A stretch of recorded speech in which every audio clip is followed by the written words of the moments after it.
Eating Christmas in the Kalahari is about humbling oneself when living as a bushman in the Tazwana tribe. The author is picked on and teased for the ox he selected for dinner on Christmas, even though it was a good choice and enough to feed everyone for 2 days. The reason being is that it is in their culture to make fun of the hunter's kill, so no one comes home bragging about how good of a job they did. They call it arrogance, but it's to keep everyone humble. It really bothered the author how everyone was laughing and making jokes because he didn't understand that they were happy and giving him a hard time.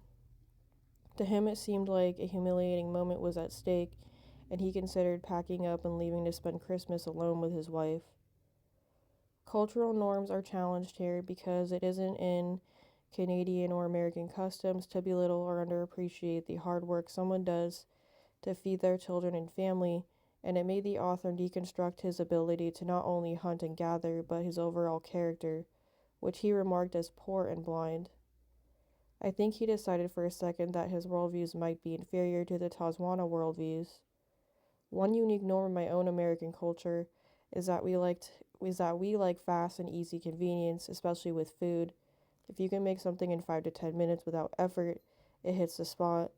That's because we're fast paced and busy and don't like to pause and take the time to utilize more work in the kitchen when we've already been at a job 8 to 12 hours per day. Though I'm sure some Americans would disagree, as people are different. People outside of this cultural norm might feel uncomfortable and even a bit stressed out because not everywhere in the world runs on a system that's go, go, go all the time.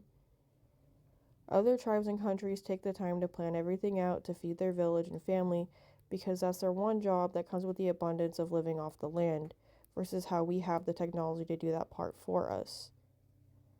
The best practice for communication between two different worldviews would to be actively seek the other group's worldview and suspend your own assumptions before interpreting their behavior, therefore recognizing what feels obvious, polite, or generous in one cultural frame may carry a different meaning in another.